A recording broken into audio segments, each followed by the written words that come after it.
Hi, everyone. Thank you for joining us. We'll get started in just another minute or so. We're just waiting, just make sure that people can find the link and join the conversation, join the performance tonight or presentation. Sorry. I can perform. One of those things. I'll sing and dance. Yeah. Wow, it's a great attendance tonight. Thank you all so much for joining us. This is great. I just have a couple of announcements to make about some upcoming programs, and I'll do that while we're waiting for everyone to join. So tomorrow night, October 6th, we have Birding Without Binoculars with Steve Hale. This is a brand new program for Steve Hale of Open World Explorers. And he's going to be doing that presentation from 7 to about 8:15 tomorrow night, Birding Without Binoculars.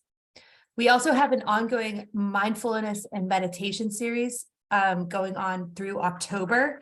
Last Monday night, we had gentle relaxation, but you can still join the series on October 17th with Earth Meditation. And these programs are being recorded. So if you join on the second one, we can still send you the first one. And then the third one will be on October 24th. Watch It Wednesdays is continuing with a film screening of The Farewell with Aquafina and a number of other great actors.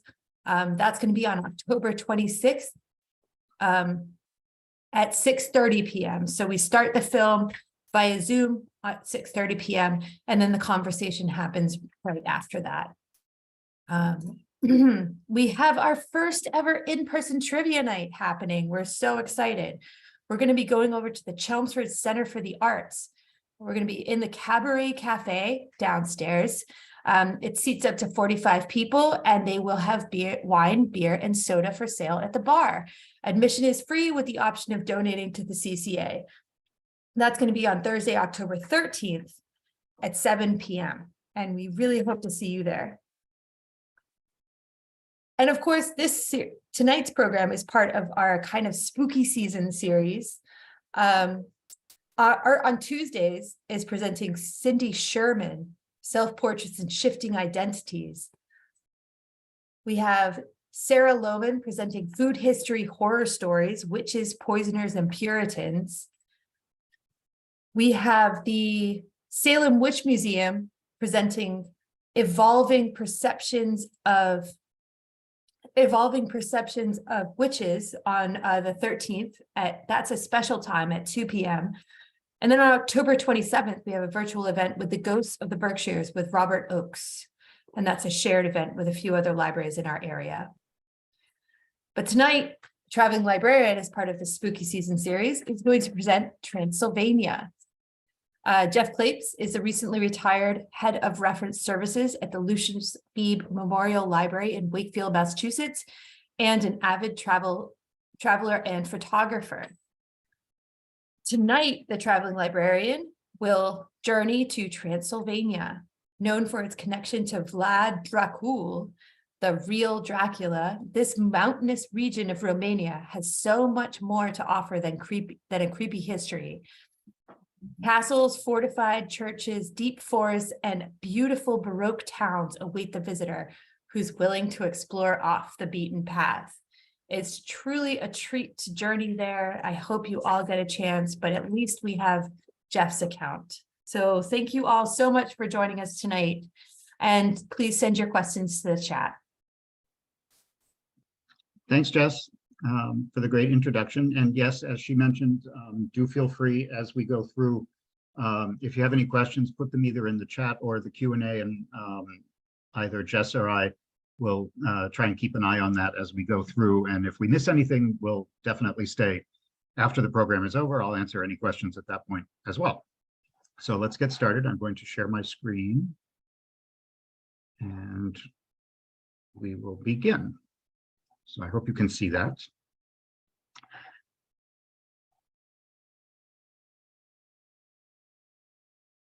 There we go.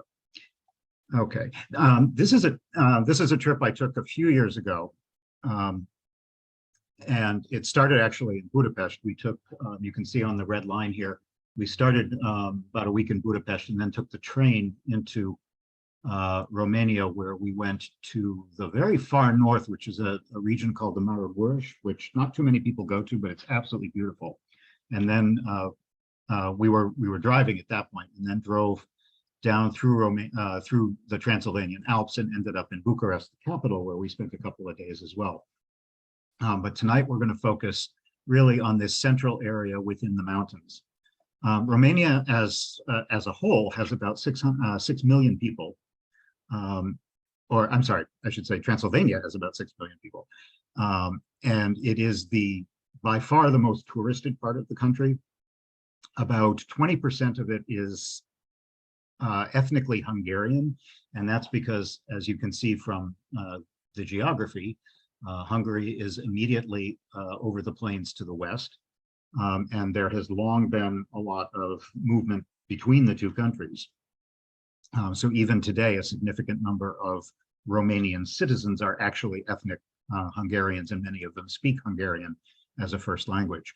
Another important ethnic group in the country is the Roma population, which is the term that is the more acceptable term for what the people we used to call gypsies.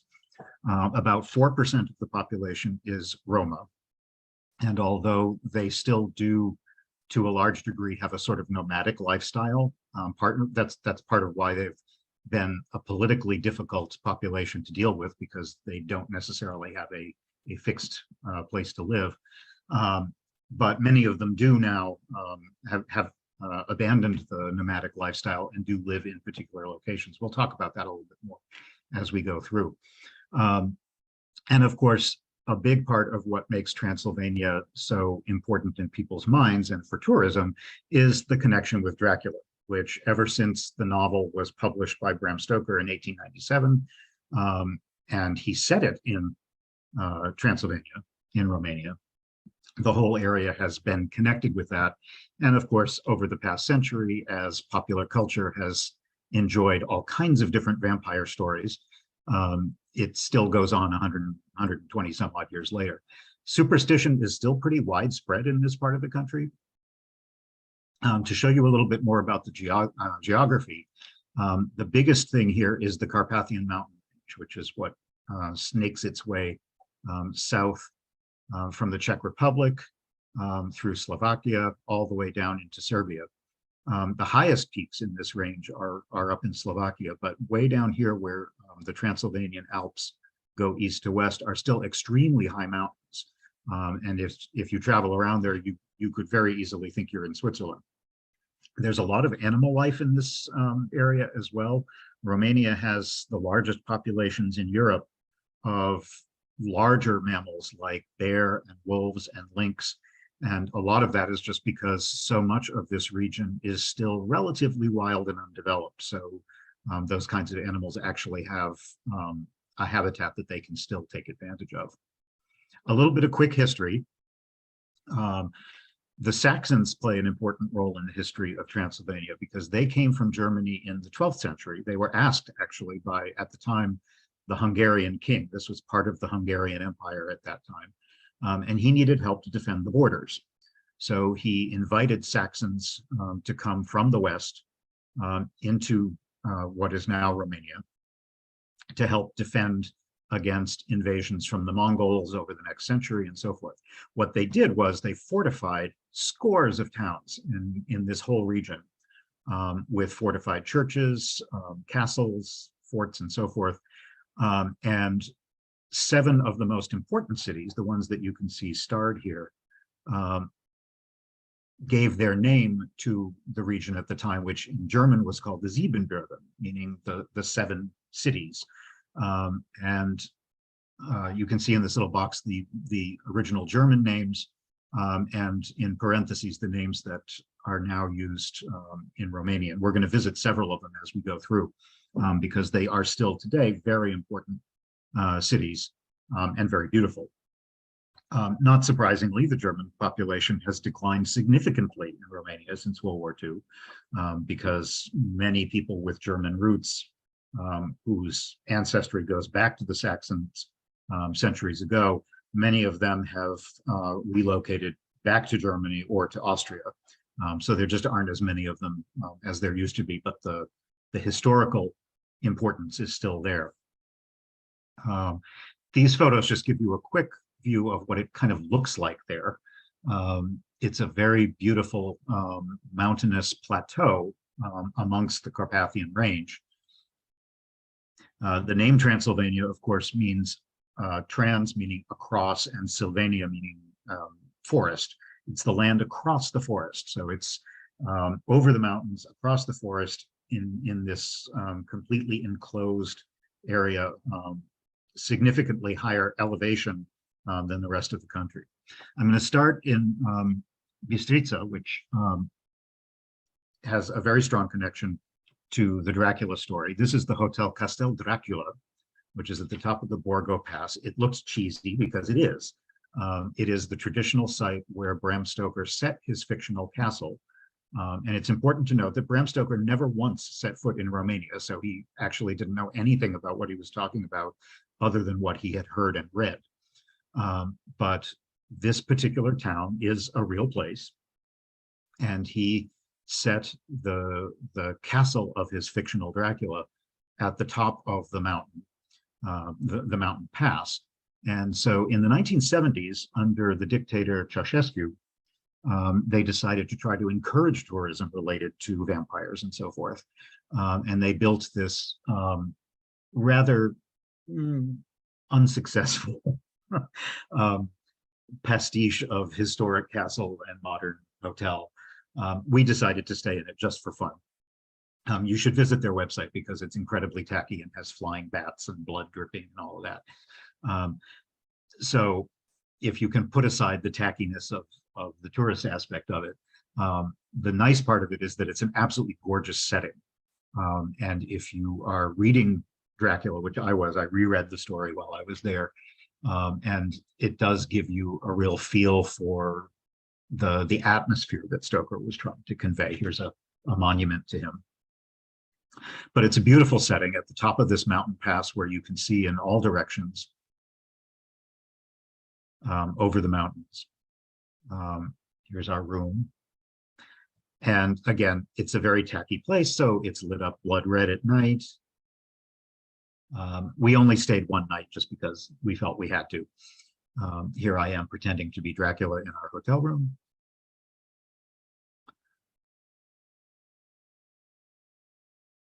It's still a reasonably popular place even today, and it isn't terribly expensive.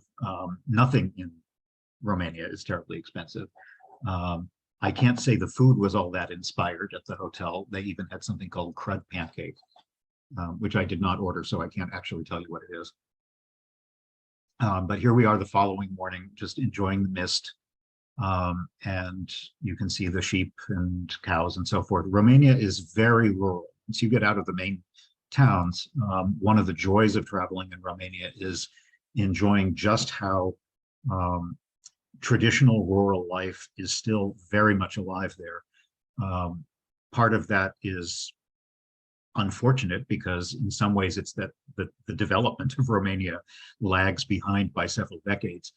But on the other hand, they've made a lot of, they've taken advantage of that because it's a way of attracting tourists to see a little bit of what Eastern Europe might have really been like a few decades ago.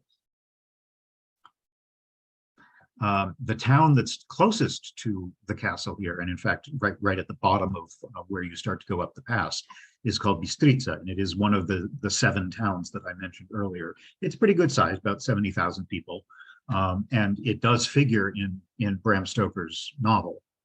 This is the Evangelical Lutheran Church, built in the 14th century and then remodeled after that. It's a pretty town. There's not a whole lot to do.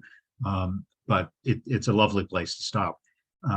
As we head south, I'm going to work my way through south towards the Alps and visit some of the other 7 cities.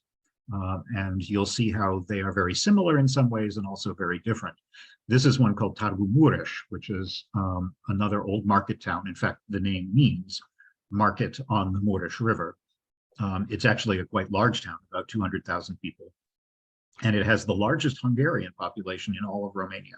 about 1 out of every 4 people in Targu Mureș is Hungarian, and they also, as much of the rest of Transylvania, also have a fairly large Roma population, about 3–4% of the whole town. It's a gorgeous town with an interesting mix of Baroque architecture and also a lot of Art Nouveau, which was a surprise to me. Here's just some street scenes.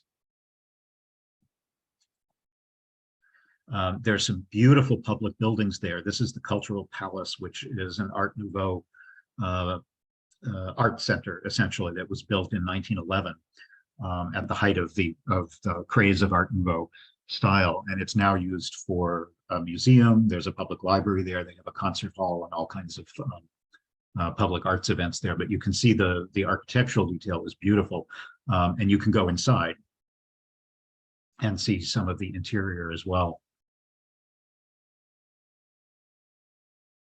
Targu Mureș is a town you've probably never heard of. Even if you look at travel guides to Romania, it will certainly not be one of the top places to visit. But what I really loved about traveling in Romania was that there were so many places like this that if they were in Western Europe, they would be incredibly popular places for people to visit. And in Romania, they're largely unknown, and you will very likely be almost alone as foreign tourists. This is another of the municipal buildings, also in Art Nouveau style, and the big public square. They were having a bicycle festival while we were there.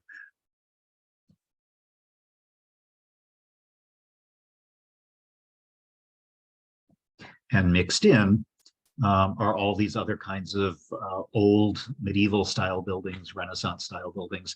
This is the next town kind of along that route as we head south towards the mountains. It's a little more touristy and more popular. It's called Sighișoara.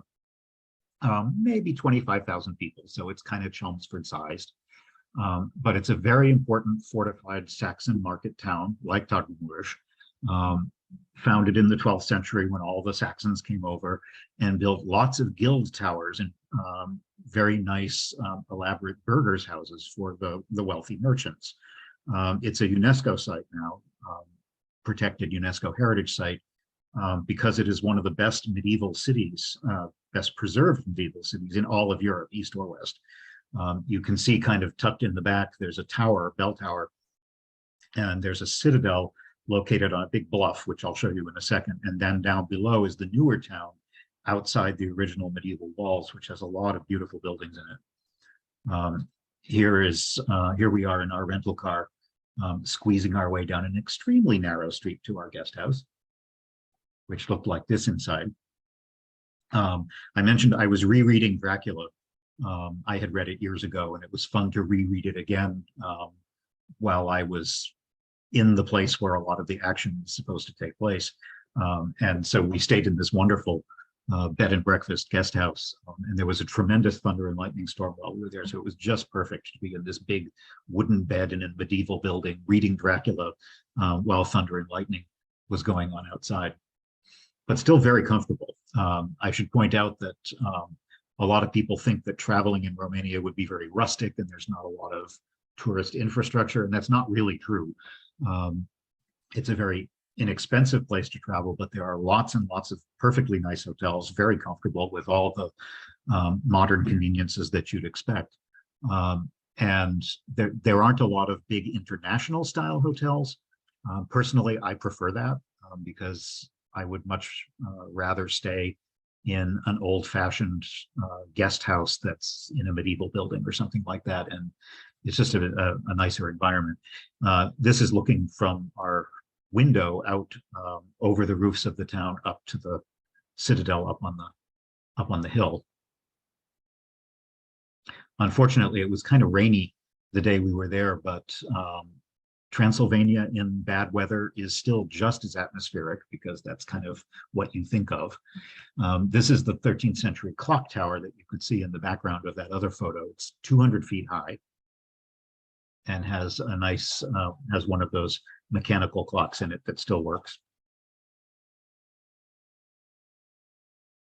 And just some scenes of the streets around Sighișoara. If the weather had been nicer and it were summer, this would be mobbed with people. Because of its connection with Dracula, there's a lot of tourist shops and cafes and restaurants and so forth. So it was actually, despite the weather, it was kind of good for us because it was not anywhere near as crowded as it might be at other times of year. This is one of the 9 surviving fortification towers, all the way around the original medieval walls. These towers were built by different burghers' guilds and funded by them in order to protect the town. But much of what you're seeing here is very Baroque style architecture, mostly from like the 17th and 18th centuries. But a lot of it has been beautifully restored, and most of the upper town, the historic part of the town, is completely pedestrianized. So it's a lovely place to walk around, even in the rain. Here's the main square. And of course, part of why it's so touristy is the connection with the real historical Dracula. In this house, what this little plaque is saying is that in this house, between the years of 1431 and 1435, the Romanian ruler named Vlad Dracul lived here. This is actually not Dracula. This is his father. The Dracula that we now know of, the historical Dracula, was known as Vlad Tepes, and this is his father, who lived here during this time period. And in theory, this is the birthplace of Vlad the Impaler, his son. His father was given the name Dracul because he was a member of the Order of the Dragon, which was created by King Sigismund at the time. It was a military order for security purposes, and they took the name Dragon, which in Romanian is Dracul. So that's where all that comes from. We're going to talk much more about Vlad Tepes a little bit later when we get to some areas that are more connected with him as an adult. Here are just some more scenes around the town, including this amazing covered stairway, which goes from the main square all the way up to the big church on the hill. And this was built in the 1600s to protect people in the winter, because the weather climbing up the hill could be very cold in Transylvania in the winter. It's the elevation is high, it gets very cold and very snowy. So this was a way of allowing people to go to church without being frozen to death. When you get to the top, there's this gorgeous church, which is kind of creepy in the mist. It was built as a Catholic church. Many churches in Transylvania were originally built as Catholic churches. But during the Reformation, a number of them, including this one, were converted to Lutheranism during the Reformation in the 1540s.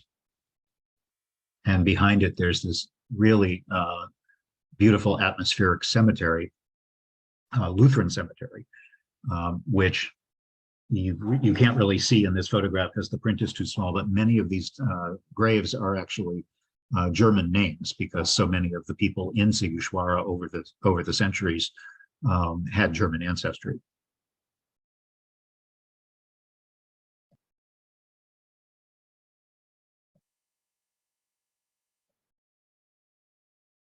This is another one of those guild towers protecting the town.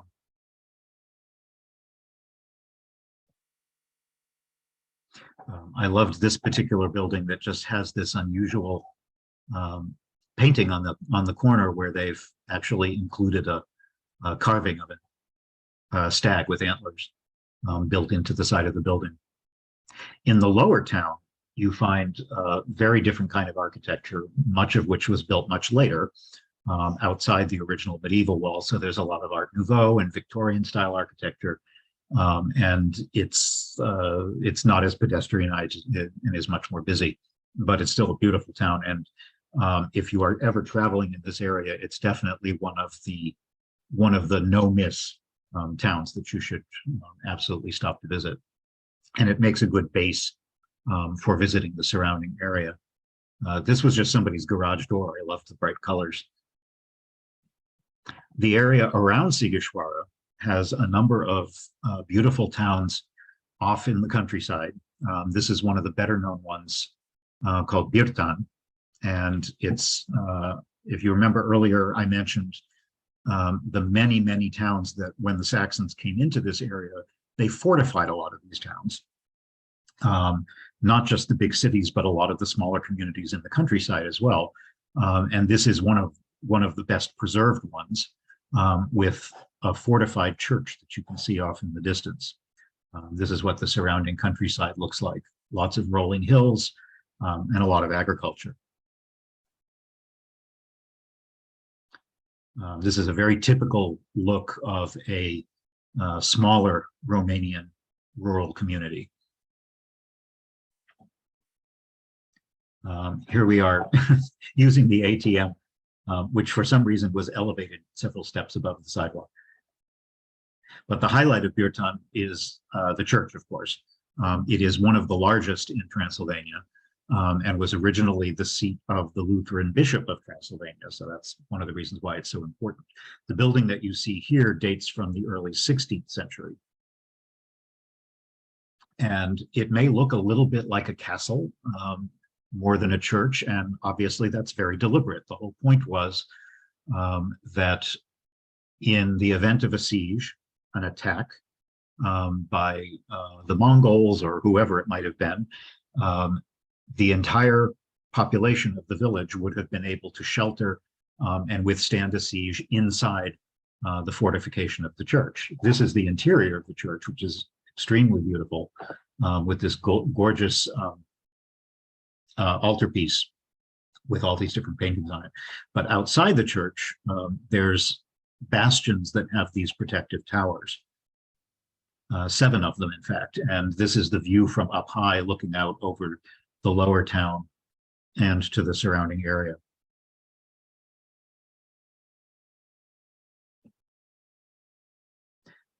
There are a number of towns like this throughout Transylvania, but I think Birtan is, if you were only going to visit one, this is one of the better ones to see, because the church is so noteworthy and is an excellent example of this kind of architecture.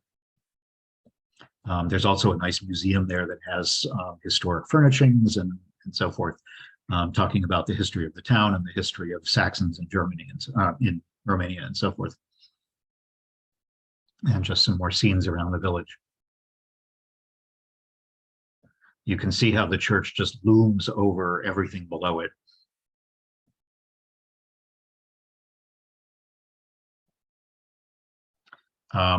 Something that's worth pointing out about Romania, and I mentioned it earlier, is just how rural it is.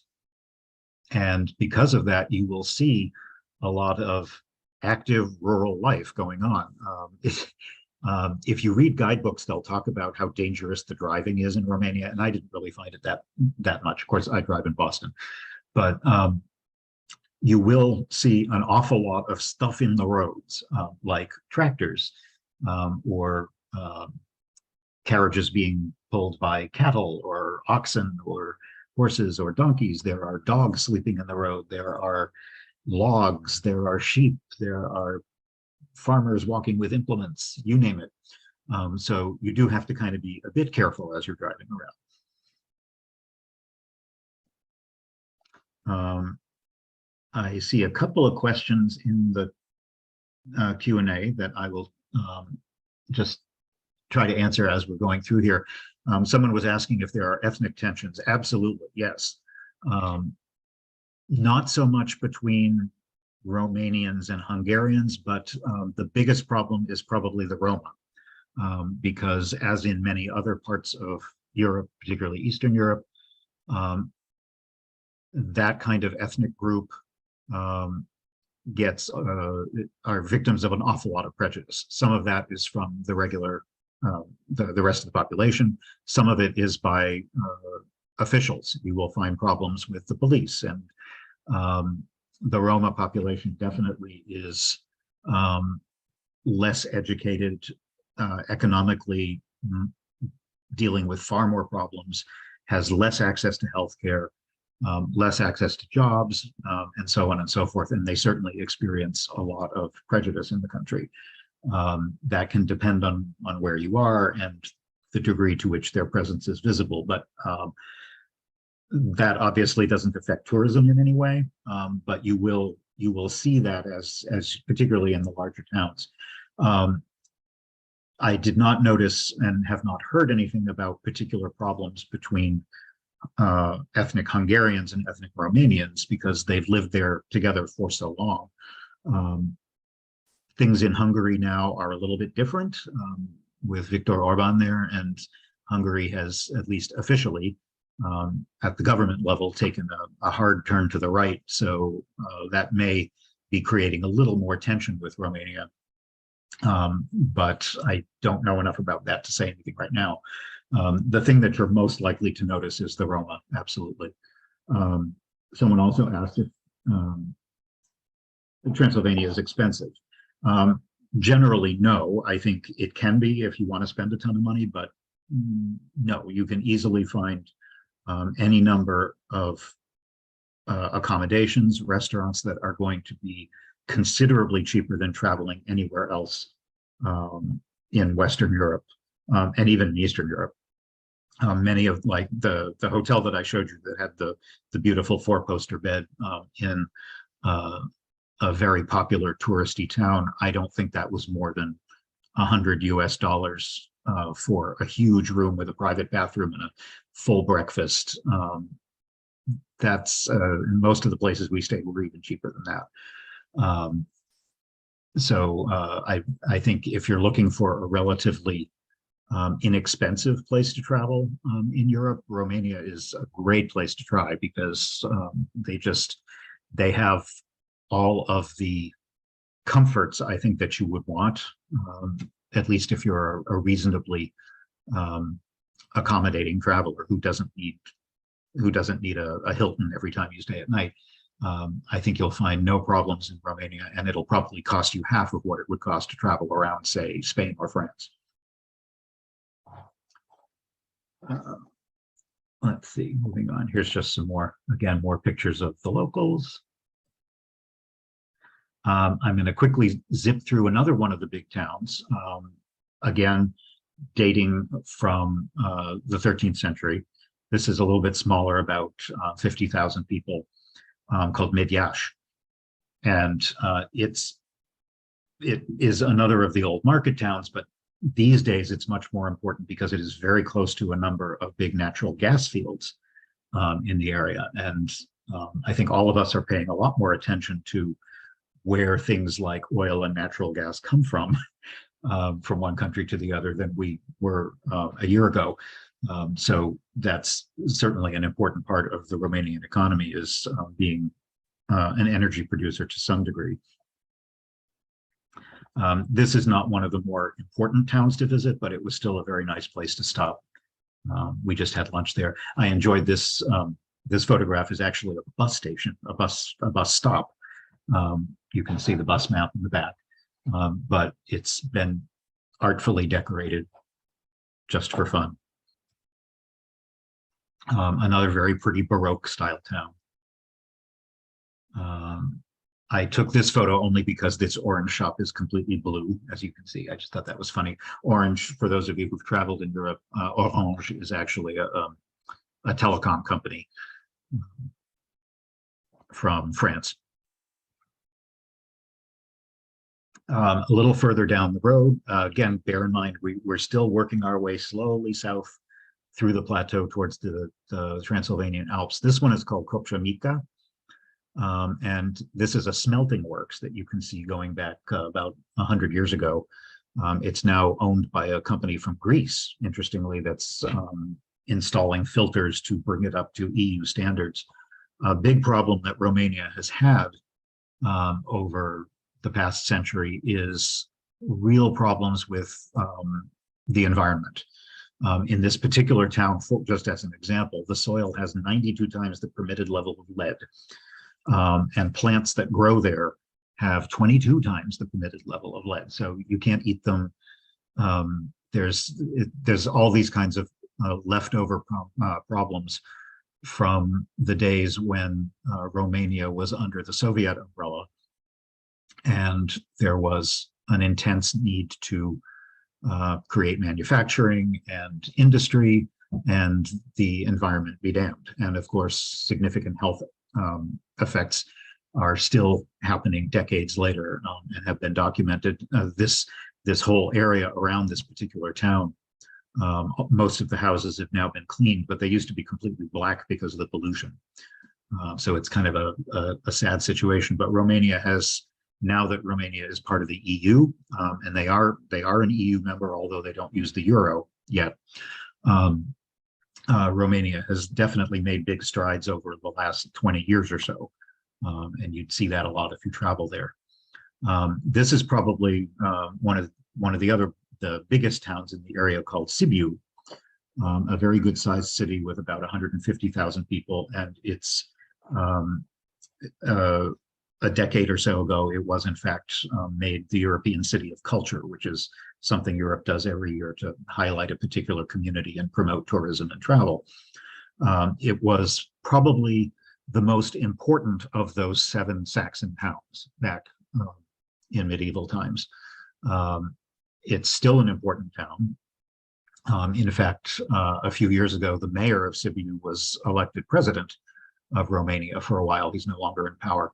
And it's another one of those cities that has a medieval core with a lot of guild towers around it that were built for protection by the different guilds, medieval guilds. This is the guest house that we stayed in. Nice little side street.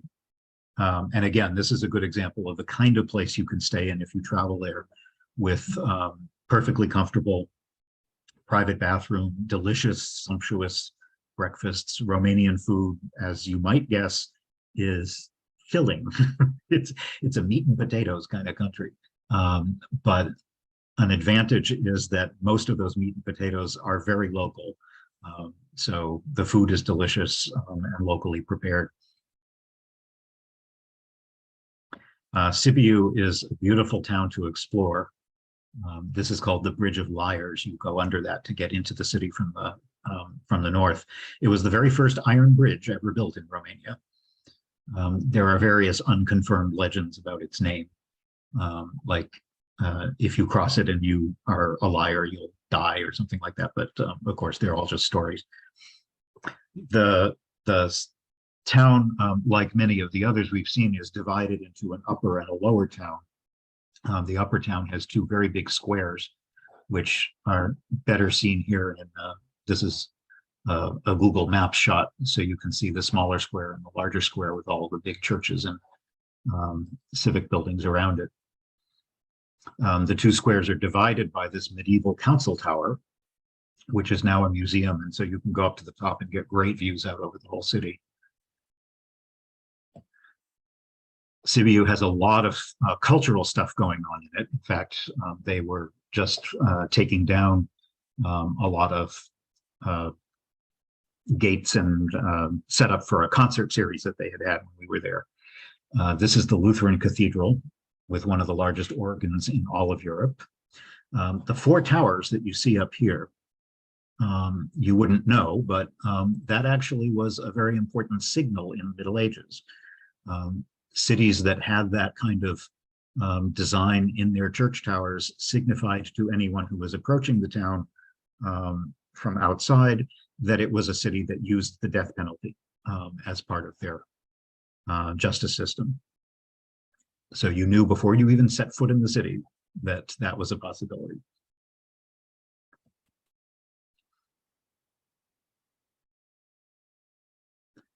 I'm assuming at this point you're starting to see a theme in the architecture, because much of it does have that very Eastern European feel. There's a lot of stucco, there's a lot of the terracotta tile roofs. This is a museum about Saxon history in Sibiu that has this beautiful arcade. And there are lots of really nice little side streets to explore. Sibiu has a very lively arts scene and also a foodie scene. It's an excellent base if you wanted to stay a few nights and take day trips. Sibiu is an excellent location for that because of the accommodations and the hotels and services, and the fact that it's very centrally located to a lot of the places that you might want to visit. This is the Orthodox Cathedral, much more recent. It was in fact built in 1902, and it's in a very Byzantine style. There is an Orthodox population in Transylvania, not huge, but it exists. And this is the mother church for Romanian Orthodox people. The country is a mix of Romanian Orthodox, Catholic, Lutheran, variety of things, and it kind of depends on where you are in the country, which one predominates. This is the interior, which was specifically designed to recall Hagia Sophia in Istanbul, and it certainly does. In addition to that kind of building, there's, like the other cities we've seen, there's a lot of Art Nouveau, excellent example here, and lots of nice pedestrian streets. This photo is an example of the local police hassling a member of the Roma population, like I mentioned, minding his own business, but this is not an uncommon sight in some parts of Romania, even today.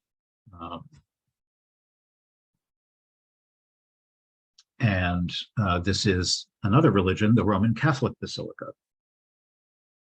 Built much later, you can see this was probably more an 18th century style building, and very Catholic in style inside. Here's the pulpit. And the little square with a little nicer weather.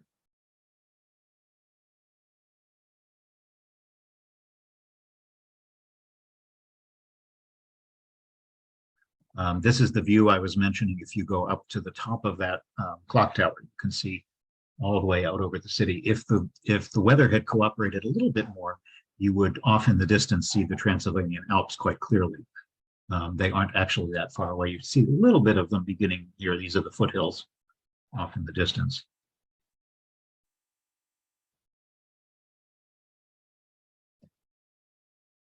Some more interesting Art Nouveau. And you really need to walk around at night. It's another of those cities that just turns on all the floodlights. And there's so many beautiful civic buildings, churches, and public squares that it's a delight to stroll around after dinner and enjoy the lights.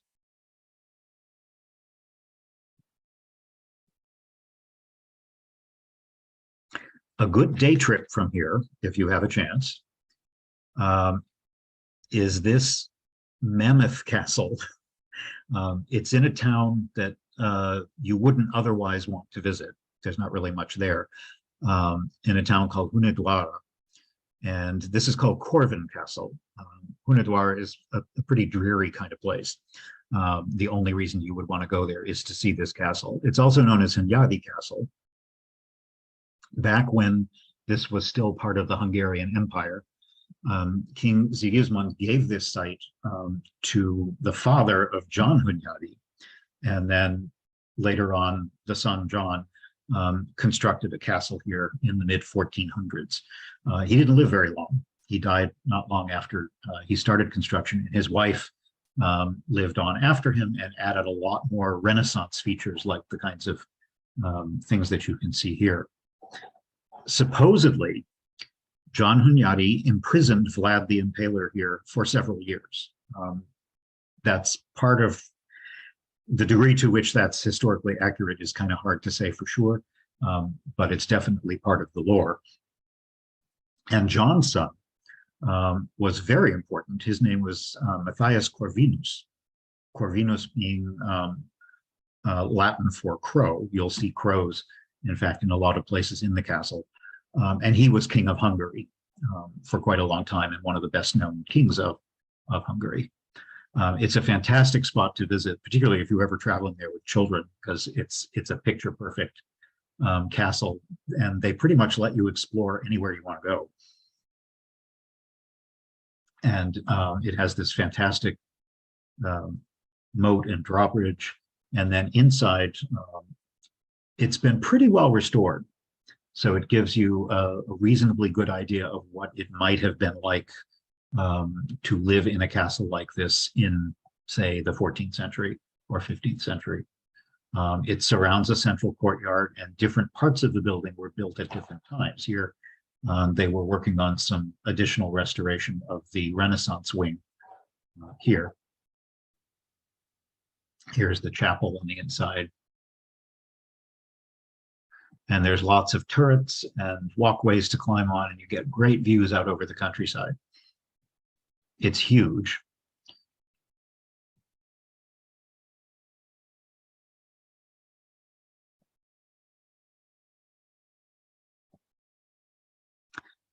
You could easily spend 2-3 hours there, and if you had a little more time and the weather cooperated a little bit more, there's some grounds outside that you can explore as well. Here you can see some examples. These are downspouts in the form of sort of mythological creatures that are sort of a mix of crows and dragons and bats.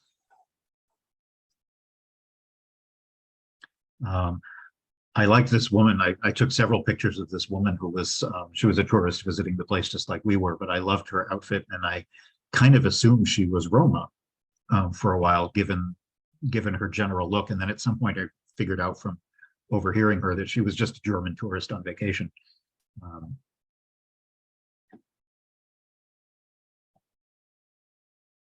I'm almost glad we were there on a cloudy day, because I think if it were gloriously sunny with a blue sky, it wouldn't have quite the same effect. This is a castle that I think Vlad the Impaler should have lived here, even if he didn't. It clearly has his style marked on it.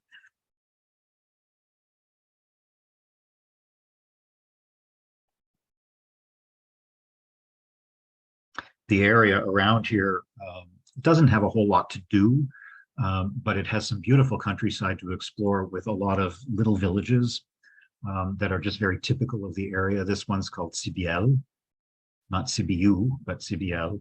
And here's a typical village church with interesting paintings on it. A lot of the places that we went, I was surprised to see how many churches had paintings on the exterior of the building exposed to the elements. Again, very typical look to the villages. Most of the towns have, the houses are actually very long and narrow, and are lined up along the road, with the narrow part of the house facing the street. And then in the back, they have gardens and room for livestock and so forth. This same little town, Sibiel, has a tradition of painting icons, Orthodox icons, on glass. So now inside the church, there's a little museum where you can see examples of how they do that. Here's a good close-up of that. And again, this is an area where if you're driving around here and trying to visit, you would find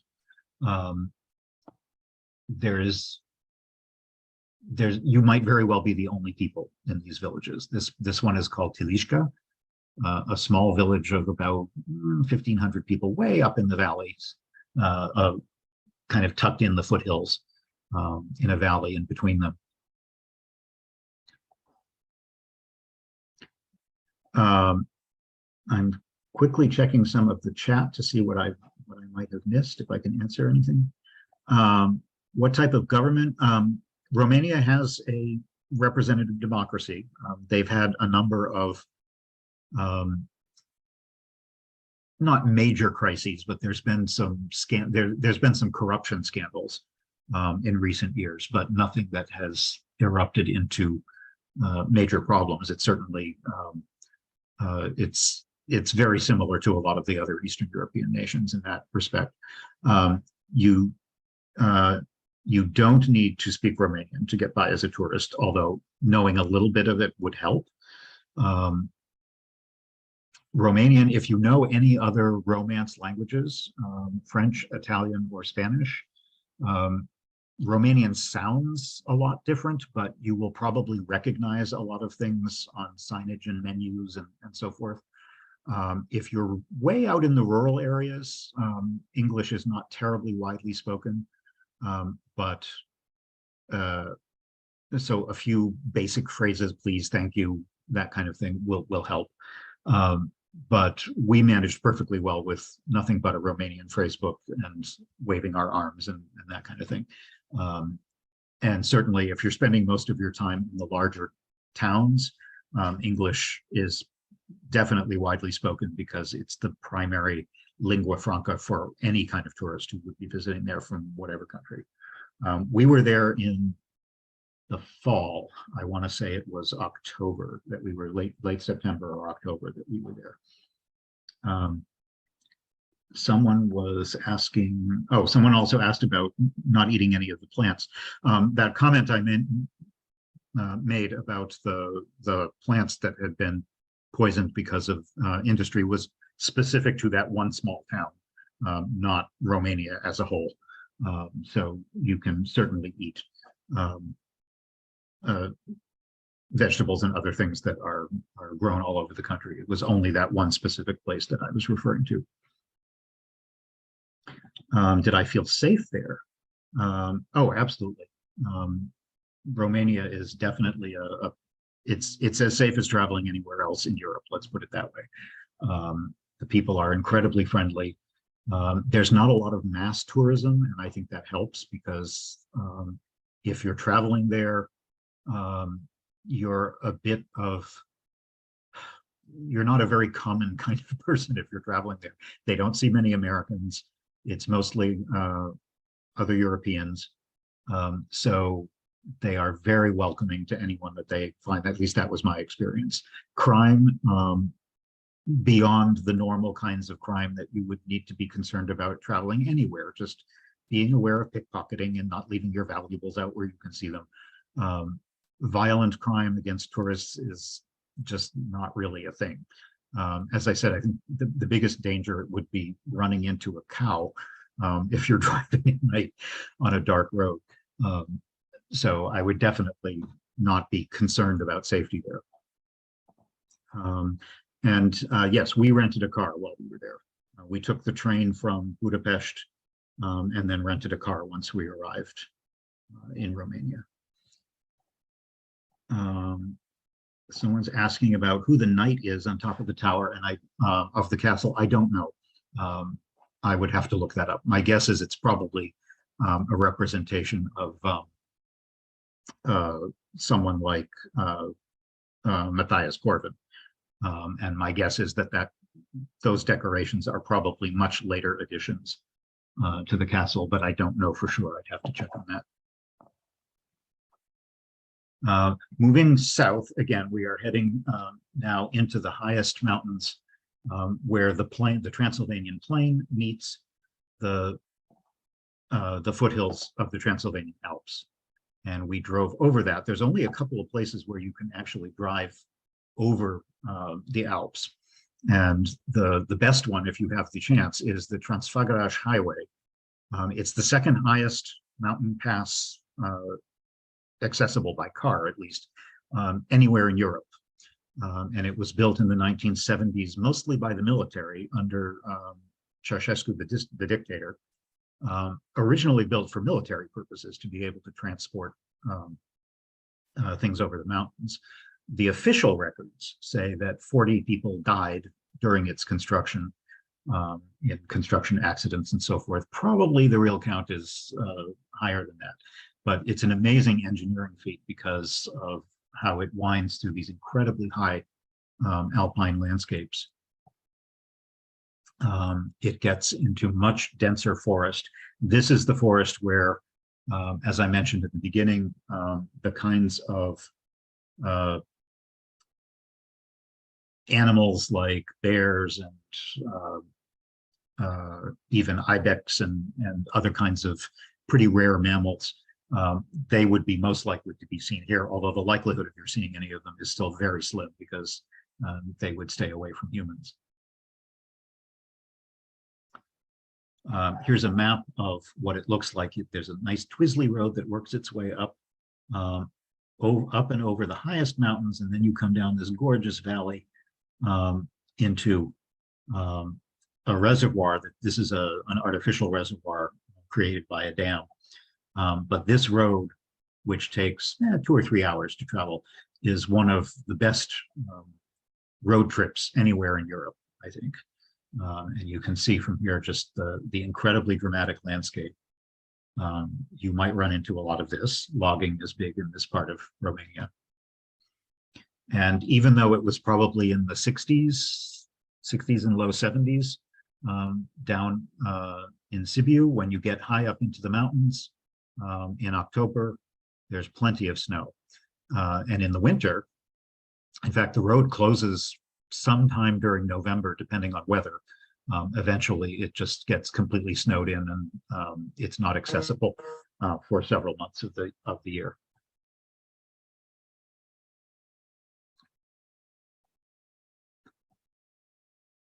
But the scenery from up here is really quite spectacular. You don't need any kind of special vehicle as long as the road is open. You know, we were just driving a tiny little rental car. You don't need a 4x4 or anything like that, as long as the road has been plowed, which it was when we were there. But you can see the road that goes down the valley all the way back, way down in the distance. You can kind of see it's actually sunny back in Sibiu, where we were in the morning.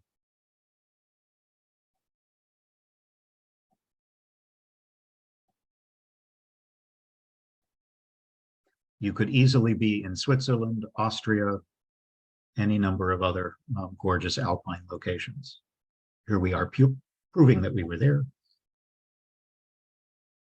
And as you drive back down the other side, so now we're on the south side of the Alps, a very quick descent brings you back down into the pine forest. And you can feel the temperature going higher and higher the further down you go. And so by the time we got to the bottom, it was 75 and sunny and beautiful summery weather with the mountain peaks high up above us in the distance. This is called Lake Vidraru. The reservoir that I was mentioning was created in the 1960s by damming the Argeș River. There were a number of villages that were actually submerged, kind of like the Quabbin Reservoir in Massachusetts. But it's a very pretty drive along the coastline. Here's the dam at the southern end of it. And because it was so sunny, there were a bunch of dogs just enjoying the pleasant fall weather.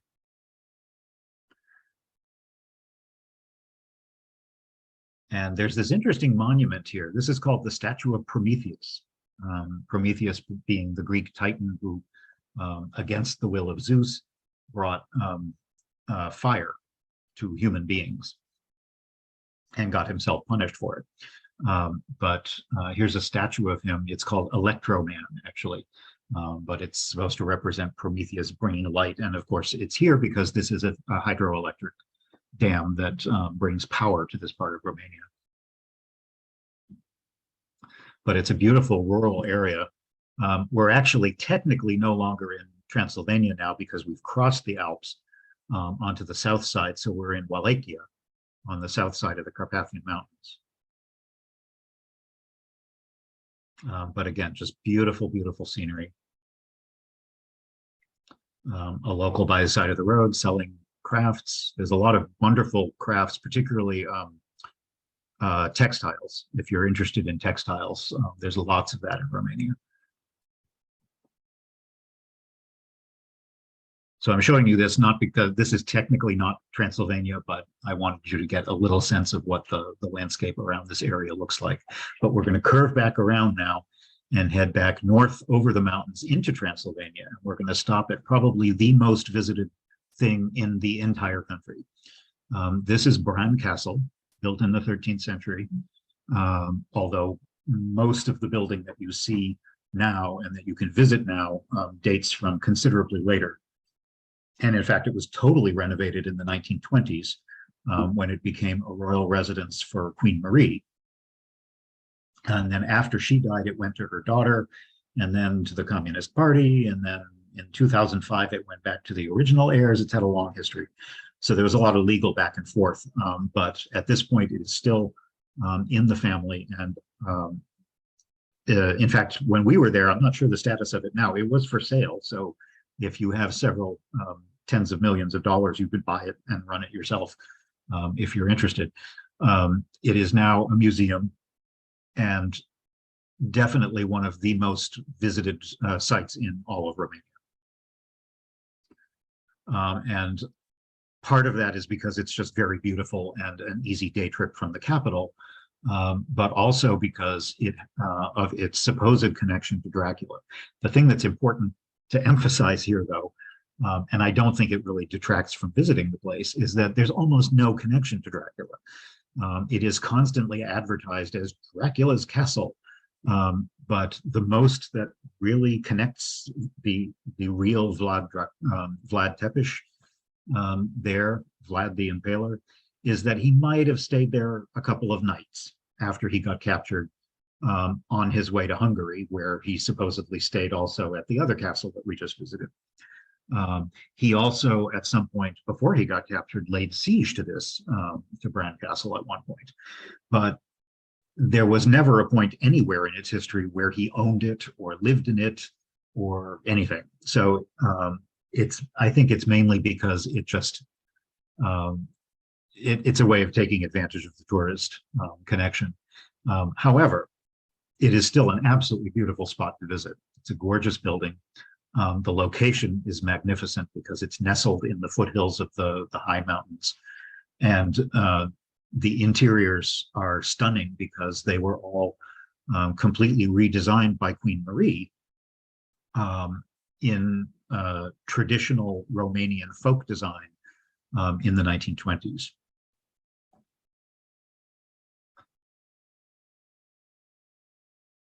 And it's another building where you can visit most of it. There are, you don't have to take an organized tour, and you can explore most of the rooms on several floors, all the way up to the top where there are fantastic views out over the surrounding countryside.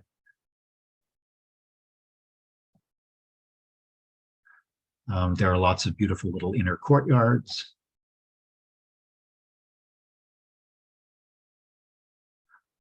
And it's fairly well furnished, unlike some of the other castles that we visited, because it was so recently remodeled in the 20th century.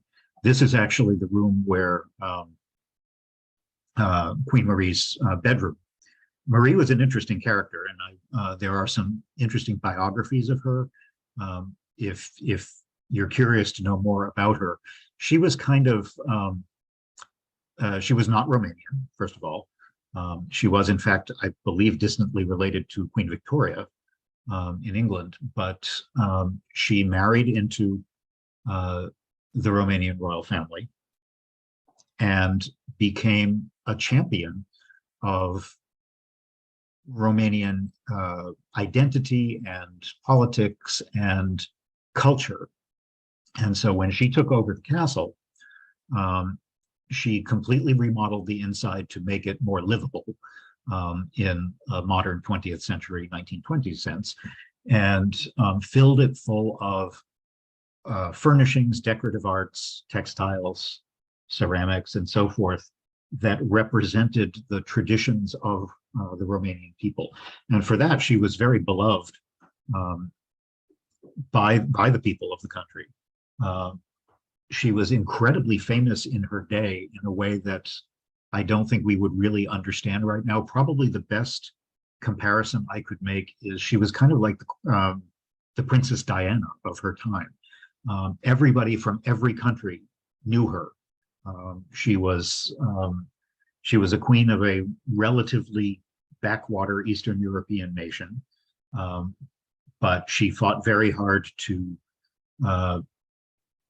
get Romania to the table, to the negotiation table in World War I and or after World War I. And she really did her best to bring attention to the country, to the world at large. And she did that by traveling. She traveled to the United States, and she attracted enormous crowds everywhere that she went. She wasn't a traditional beauty, but she was very attractive. And she made the most of it. And so I would recommend reading about her, just because she's such a fascinating person from a time before the modern media. Today she would be an Instagram influencer and she would have millions of followers. But it's a very interesting story. This is her drawing room. I kind of like this castle because it's not overwhelming. This isn't like visiting Versailles in Paris or a place like that. The sizes of the rooms are actually fairly small and intimate, even though there's an awful lot of them. The stairway here is actually a secret staircase that goes all the way from the first floor to the third floor, and was discovered during the renovations in between the wars. Here you can see that staircase.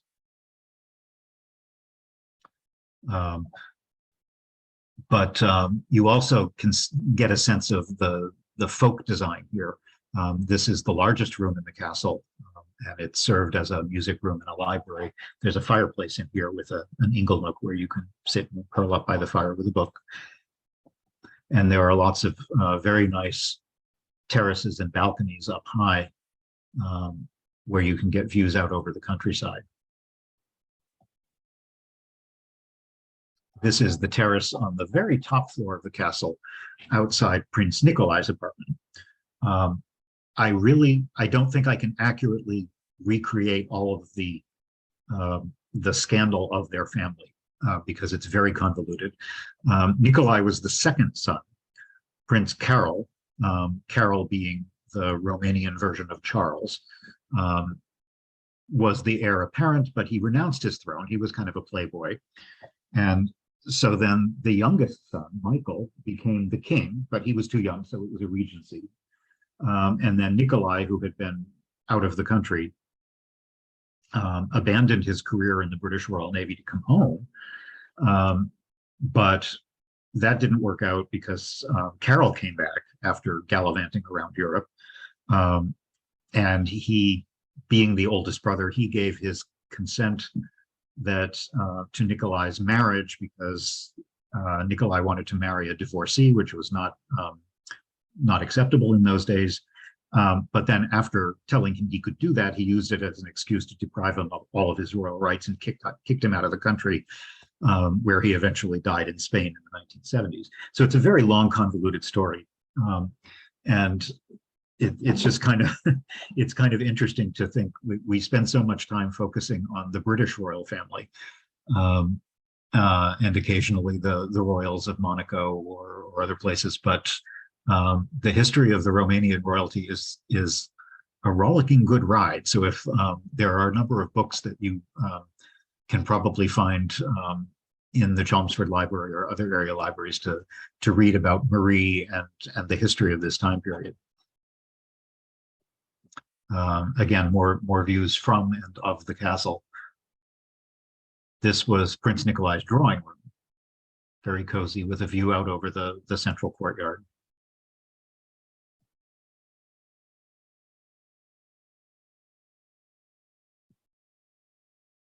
So you can kind of see why it's such a popular place to visit.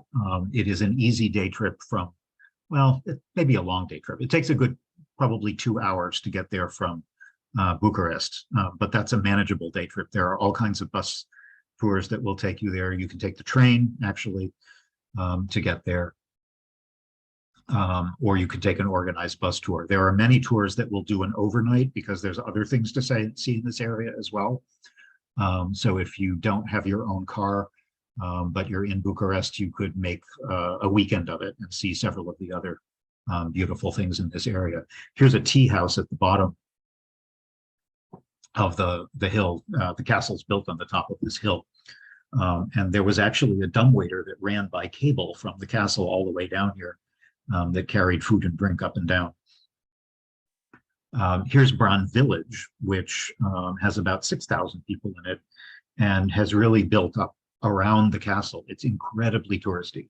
You can buy all kinds of t-shirts, crafts, some nice, some tacky, and of course, tons and tons and tons of Dracula stuff. If you want anything related to vampires and Dracula, you can buy it here. But there's plenty of other castles to see too. Here's another citadel called Rashnov, which, if you didn't know, you can easily see by the giant letters on the mountain. Another 13th century castle built by the Saxons, now a museum that you can visit. And we're going to finish up the program in another of the main towns, another one of those 7 cities called Brasov.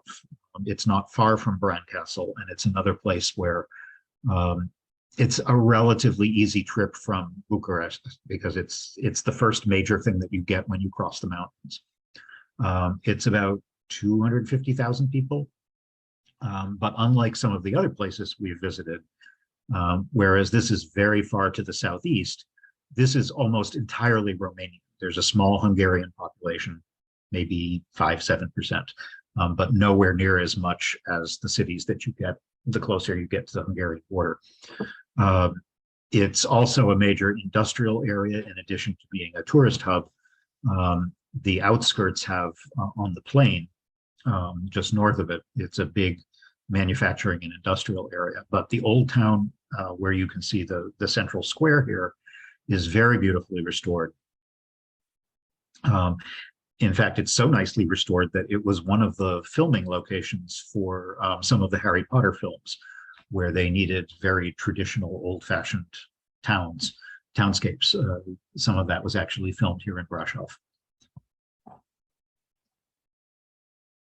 We were lucky to have very nice weather when we were there, so the sun was out. Take note, because I'm going to take you up here in a minute, way up on the hills. It is surrounded on 3 sides by very high hills. And you can take a funicular or hike up the mountains to get a great view from up the top. The central plaza has cafes, very typical European plaza. This was our hotel here, and it was originally a bank building from the 15th century that's been converted into a very nice hotel in a perfect spot because it's walking distance to everything in the old town. There's a mix of Gothic buildings, Renaissance buildings, Baroque buildings, Art Nouveau buildings. I think of all the towns I've shown you, of all the 7 of the Siebenbürgen, Brasov is probably the most beautiful overall. Here's a view of it from up top, where if you get to the top, either by hiking through the woods or taking the funicular, there's a gorgeous view down to the town where you can see all the terracotta roof houses and the streets and the churches, as well as the surrounding countryside.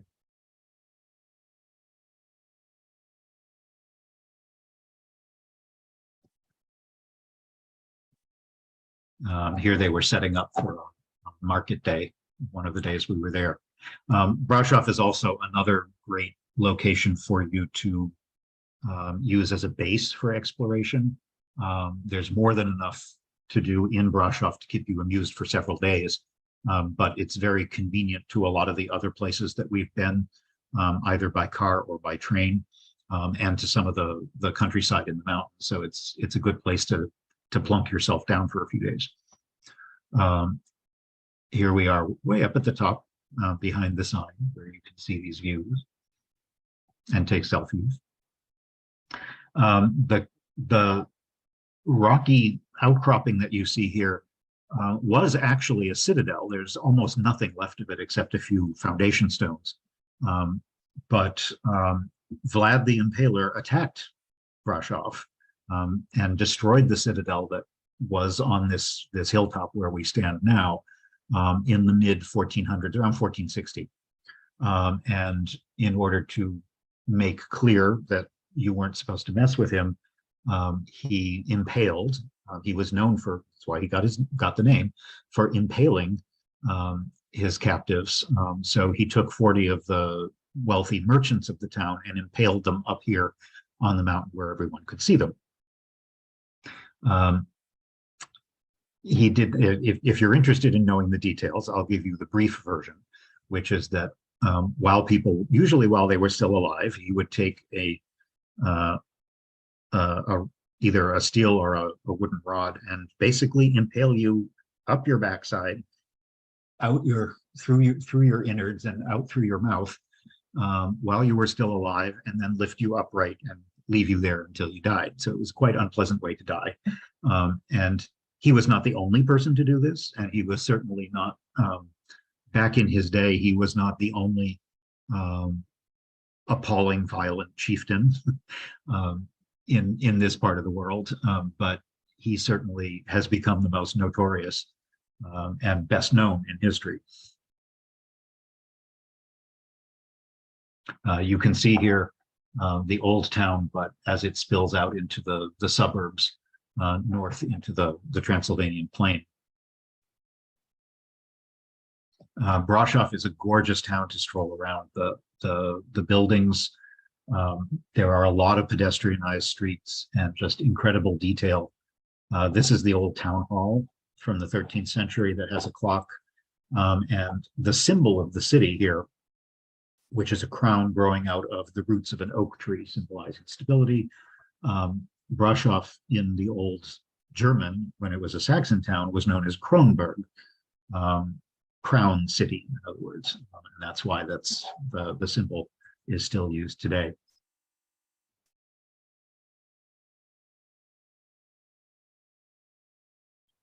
The central plaza is the focus of the city, but there's all kinds of wonderful little side streets to explore. And a lot of, there's some good museums and also some amazing churches. This one is Romania's largest Gothic church. It's called the Black Church. It has a 7-ton bell that, if you're lucky, you might get to hear, and was built in the late 14th, early 15th century. And it's been damaged and restored several times. The name comes from a lot of fire damage that it suffered in the 17th century, which has since been mostly cleaned off, but for a while it was blackened by soot, and that's how it got its name. Here's a statue of a gentleman named Johannes Hunter, who was a native of the city. He was a famous theologian in the 15th century and also a famous humanist and a map maker. And he traveled around Europe and eventually returned to Transylvania in the early 1500s and helped to introduce and spread Lutheranism throughout the area. This is an unfortunately unfocused photograph because you weren't technically supposed to take pictures of the church. But I wanted you to see the number of Turkish carpets that are arrayed along the walls in the back. You'll see these in a lot of Transylvanian churches. These were originally Protestant churches because of the Saxon presence. And they used these carpets as decoration instead of the elaborate Baroque kind of Catholic decorations that are so typical of Catholic churches. There was actually quite a bit of trade between Eastern Europe and the Ottoman Empire and the locals in this area. So rich parishioners would often donate or bequeath these kinds of luxurious carpets to the church. This particular church, the Black Church, has over 100 of those hanging along the walls. This is an Orthodox church just outside the walls. It's an old church, but more recently redesigned in the 18th century, but I loved it because it's so slender, very different from a lot of the churches that we've seen so far, very delicate. The town is also surrounded by a lot of gates, this one from the 1800s, and an earlier one from the 1500s. There's even a synagogue, a gorgeous building from 1899. Around that time, at the turn of the 20th century, there was a very large Jewish population in Brasov. In fact, throughout Romania, in many of the cities, there were at the time about 4,000 Jews in Brasov. And of course, we all know the history of the 20th century. And so today, there are only about 250 Jews left in the city, but they do have a still very active congregation. And they use this stunning synagogue that's tucked down this little alley with just the most exquisite architecture, very almost Byzantine style, which was typical at that time period. I just loved being able to stroll around the streets, particularly the pedestrian streets during the day, at night, and just looking at the little details. It's an absolutely beautiful town. This is a street called Rope Street and is supposedly the narrowest street in Europe, although I've been to a lot of places that claim to have the narrowest street in Europe, so I don't know who actually is right, but it is a fun place to stroll down because you can touch the walls on both sides. And here's an example of another one of the protective towers that originally surrounded the medieval city with walls. This one has obviously been very recently restored as part of a museum of the history of the city and of the fortifications. But there's several of the parts of the walls and fortification towers that you can still see.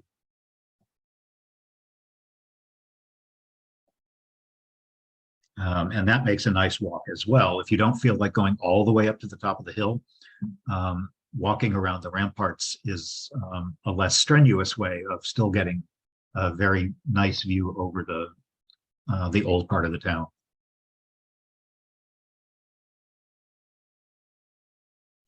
Here's the original citadel, which was built just outside of the city walls to the north in the early 1500s, was used as a prison for a good long while, right up until the 20th century. Now it's a museum and a park and beautiful public park with a view of the city.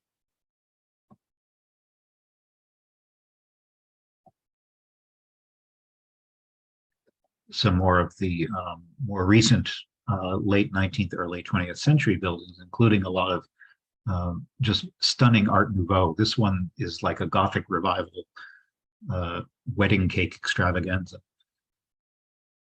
And I do want to take you to one place before we finish up, a very unusual place that not a lot of people necessarily go to, about half an hour north of Brasov, out in the plains.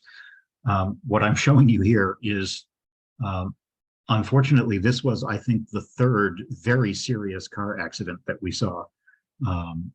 Romania does have a fairly high, for European countries, does have a fairly high accident rate, although I wouldn't worry about that so much as a tourist, because most of it is because of people, often very young guys driving fast cars, often to show off or having had something to drink. And unfortunately, we saw some pretty bad accidents. But if you're driving defensively and minding your own business, you're probably going to be fine.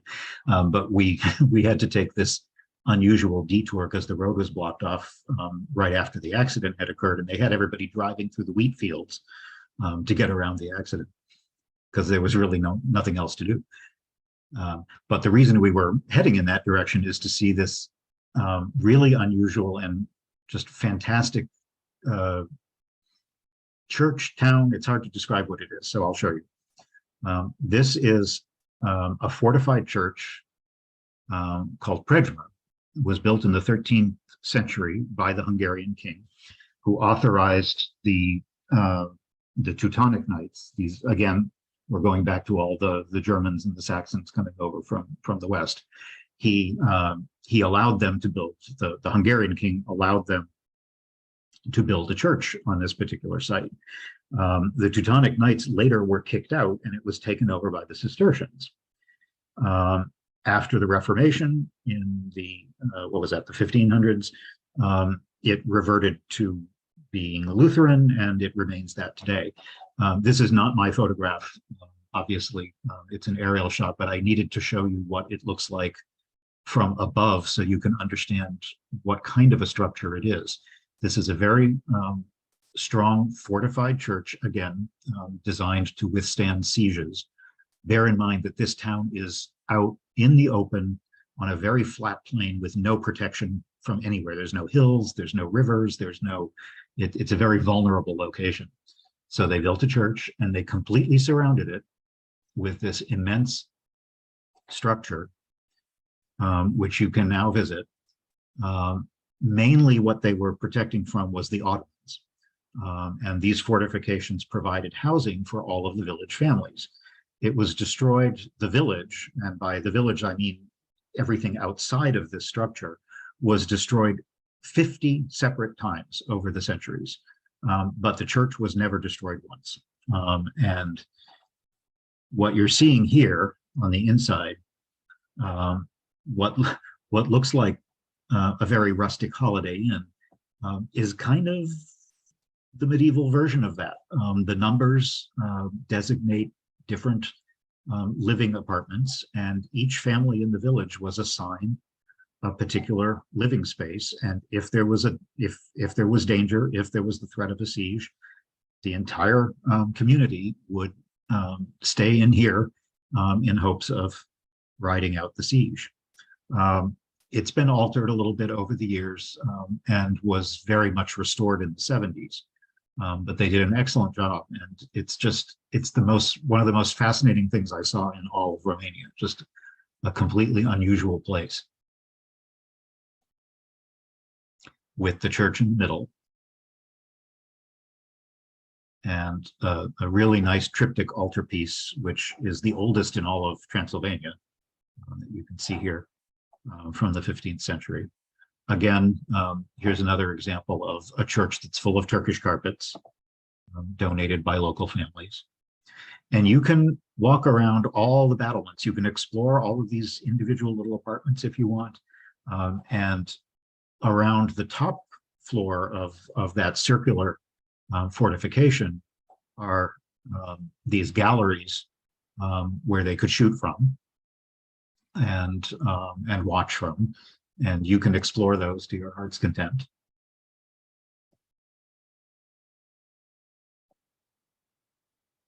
It's a very photogenic place because it's just so unusual. Only one entrance, which was highly protected and easily defended, and then the fortified church in the middle.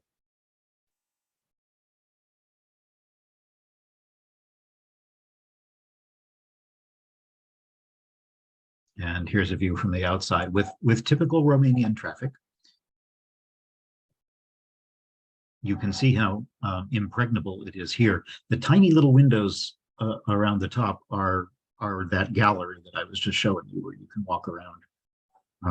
But that's really the only openings to the outside world, are the ones that are so high up. So I'm going to end the program there. And let me just take a quick look at the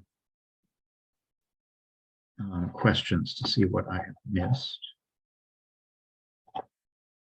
How can you recognize a Roma person? That's a good question. Oh, let me stop my share. You can and you can't. Certainly, as a foreigner who isn't as aware of all the little distinctions between people, it might be a little bit harder. But the Roma tend to have a particular style of dress that stands out. Those who have settled down and live in particular locations, housing,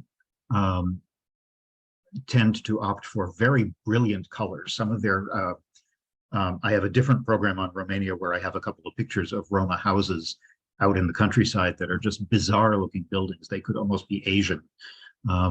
They look completely different. So you can kind of tell a little bit by the architecture. And many Roma have a slightly darker skin tone than the average Romanian. That's a bit of a generalization, but I think dress is probably the most obvious way for someone, like I said, for someone like us who just isn't as familiar with the intricacies of that society. I think you would probably notice them mostly by dress. How's the cuisine? I think I mentioned earlier, it's delicious, but it's heavy. It's a meat, potatoes, dumplings, root vegetables, great liquor. There's some plum brandy that they have there that's wonderful. But because, particularly if you're not in the cities, because it's so rural, you really do, the farm to table concept that's become so popular here now is more of a way of life in Romania, because they still really do a lot of farming there, and much of it is very small scale. So particularly if you're out in the countryside, in small villages and towns, there's a lot of really delicious food that is going to be made from local farmers with produce and livestock and meats and so forth from their local farms. In fact, we stayed not in this part of the country, but in some of the other places we went.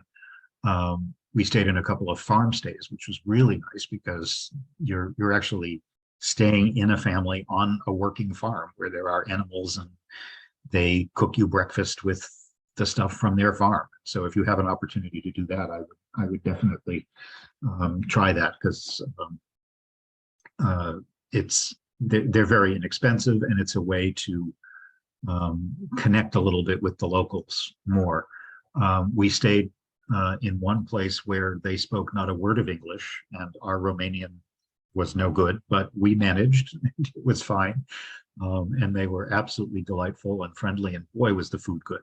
Just like massive breakfasts, massive dinners, lots of soups and stews and vegetables and meats and so forth. Someone also asked about the dogs. Yes, they were stray dogs. The ones that were sleeping on the side of the dam. Yeah, those were strays. Although, again, if you're in the villages, many families have animals because they're on working farms. So there will be sheepdogs and sheep and family dogs and so forth. But the ones that you happen to see in that picture were strays. It looks remarkably clean. Yes and no. It's the kind of, I didn't see a lot of trash, I guess, if that's what you mean, not a lot of litter. Although in the big cities, you're going to see a certain amount of that just because it's a big city. In the rural countryside, yeah, I don't recall seeing very much litter at all. And there is pollution, as I mentioned, in some areas, although a lot of that's getting cleaned up. And most of the places I showed you tonight where you would be likely to travel as a tourist, there's just, you're really not going to be affected by that in the kind of places that that I was showing you this evening.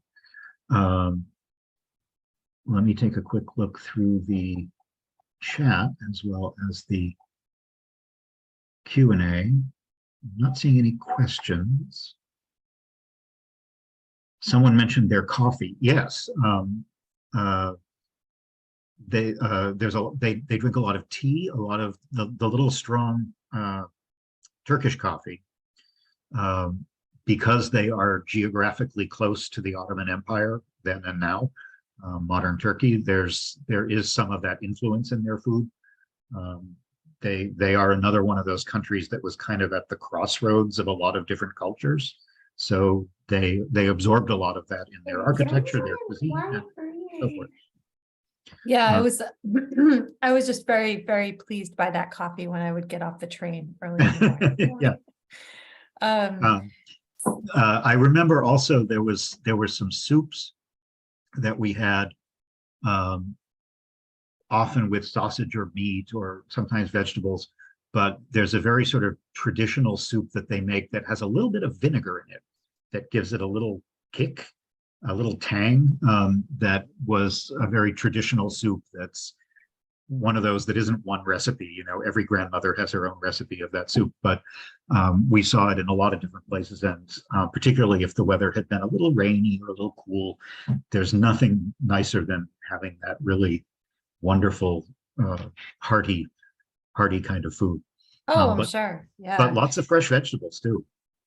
Yeah, it's an amazing country. It's really, I think it's underestimated as far as people traveling there. I mean, very like you were saying, like you think about it as being very Eastern European. I mean, it is Eastern European, and it is, but it's a big country. Like there's a lot of variety there, and I'm really excited to host your Bucharest. I'm excited to see Oh, what that's you right. have to We're say doing about that. Bucharest. Yeah. I will mention it, but we're doing that in December, I think, right? I will No, we're mention. doing Budapest in December, but Oh, I okay. would like to do Bucharest at Oh, some okay. point. Yeah. Bucharest, I would say Bucharest is, it's not Paris. No. You can do Bucharest in probably 3 days. You'll see most of the stuff you want to see, but there's an amazing amount of stuff near it that Yeah. that I include in that program that has that make for really nice, interesting day trip, beautiful ones, and also very historic things to see. I also have another program on the Maramuresh area, which we didn't touch on. That's the part way up in the extreme northwest. So if you think of Romania as like a clock, it's the part up like at 10, 11 o'clock up in the corner. It abuts, there's a river, but on the opposite side of the river is Ukraine. And it's probably the most traditional and rural part of the country, and it has a very distinctive style of architecture that's very different from the rest of the country, and it's amazing. It's absolutely amazing. So I did a separate program just on that because I found it so fascinating. That would be really amazing. Then we could do a Romania series. Have you been to the Black Sea in Romania? That was the one part of the country we didn't have time to get to. We didn't have time to get there either. I know. I would certainly like to. Yasha, and as you get up towards Moldova, there's and I'd like to go there too. There's some similar culture, and yeah, it looks beautiful. Yeah. Well, you've got plenty of time, Jeff. Yep. Well, thank you so much for an excellent presentation tonight. I did record this program. I will be sending it out to everybody tomorrow. And I do hope that you will look forward to Jeff coming back in December for Budapest. And I believe it's the first Wednesday again. Yep. We try to stick to that schedule if we can. And that is on Wednesday, December 7th. And I also just put my email again into the great. chat. So if anyone, and you're welcome to share that later on. If anyone has questions that you think of later or that I didn't get to answer or about this or anything else, I'm very happy to take your questions by email anytime. Off the air. Okay, excellent. Yeah. Thank you so much, Jeff. And Thanks thank you coming. everyone Thanks for so having much. me. Okay. See you next time. Have a good night. Bye-bye.